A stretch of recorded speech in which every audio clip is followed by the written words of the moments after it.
And we turn now to Father Edward Looney from the Diocese of Green Bay, Wisconsin. He wrote his book on Sister Adele while he was still in the seminary. Father, great to be with you today.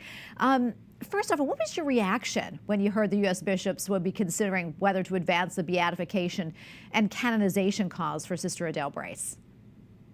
Yeah, I think when it comes to Sister Adele, being the recipient of a Marian apparition is kind of one of those realities that kind of advances a cause for sainthood. We think of the Fatima visionaries, we think of Lourdes, we think of Guadalupe and San Juan Diego. So a lot of Marian visionaries are on the path to sainthood or are already saints. So I think it was just a natural kind of next step that here you have a woman claims an apparition of Our Lady, 3 different apparitions of Mary back in 1859, and then a woman who truly dedicated her life to living out that Marian apparition and serving the Lord and our Blessed Mother. So I think it's the next right thing to happen in the story of this Marian apparition site and shrine in Wisconsin.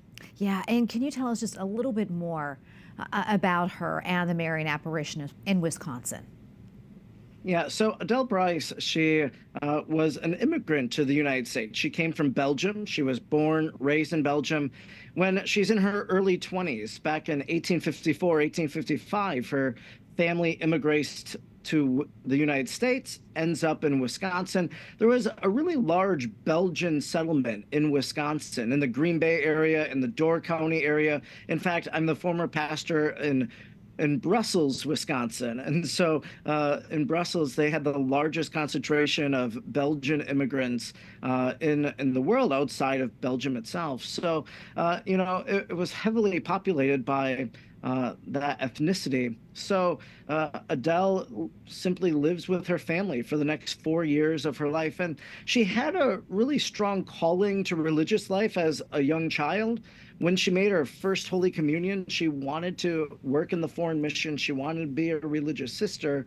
But when her family decided to come to the States, she went to the priest in Belgium and asked him, what should I do? Should I go to America? Should I become a sister here? And the priest said, go to America, and if you're to become a sister, it'll happen there. So she comes then, she lives with her family, she's doing the chores on the farm, going to the grist mill, everything like that.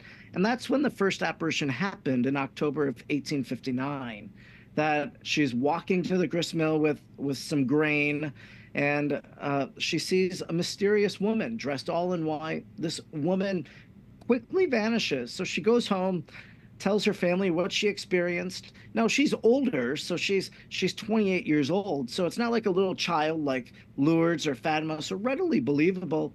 Tells the story. Her family just thinks maybe it's a poor soul in purgatory. But then the next Sunday, she's walking to church, sees the woman again along this trail between 2 trees, a maple and a hemlock tree, and she sees Mary again. Again, she quickly vanishes. She says to the people that are with her, her sister and the neighbor, there's that woman again. After Mass, Adele talks to the priest, and the priest says, ask the woman, in God's name, who are you and what do you want of me? And that began the dialogue that we have then in the third apparition of October 9th of 1859, where Mary says, I'm the Queen of Heaven who prays for the conversion of sinners. I wish you to do the same. You received Holy Communion this morning as well. You must do more. Offer your Holy Communion for the conversion of sinners. So here we are, Eucharistic revival. You have a Marian apparition talking about receiving Holy Communion. Okay, so then as it goes on, Our Lady then tells Adele to gather the children, to teach them what they need to know for salvation. Teach them the catechism, how to make the sign of the cross, how to approach the sacraments. This is what I wish you to do. Go and fear nothing, and I will help you.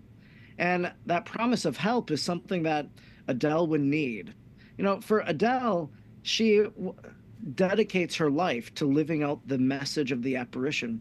We talk about Bernadette, we talk about Sister Lucia, and they all kind of go and live cloistered lives. But Adele was called to teach, and she was called to be with people.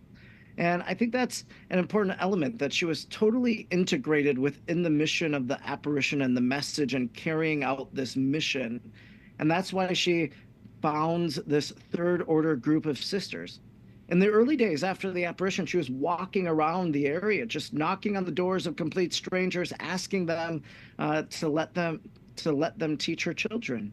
And she would do chores in the home in exchange for the opportunity and privilege of catechizing the children. So, very profound story. Ends up there's a fire that's really popular in the story, but again, it's kind of just this notion that Mary said, "I will help you," even when the fire is raging around the shrine property, around the convent and the school. Well, Mary was helping them.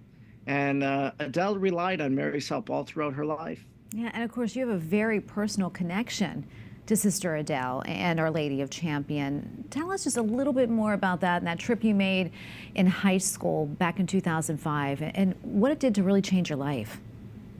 Yeah, so when I was in high school, I went abroad. So I went to a Marian apparition site in Europe, and I come back and, had a profound experience at that location where I kind of just saw the faith being lived out and expressed. And I prayed, I asked God, I said, show me this back home.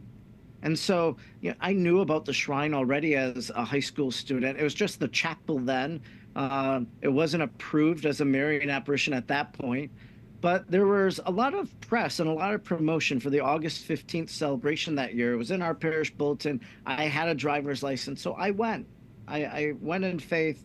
And just what I saw that day was kind of that experience of Europe all over again, but in the very rural farm fields of Wisconsin. And so even in my discernment of a vocation, I had gone to seminary, left the seminary, and then I was thinking about going back, but I was also discerning a religious order.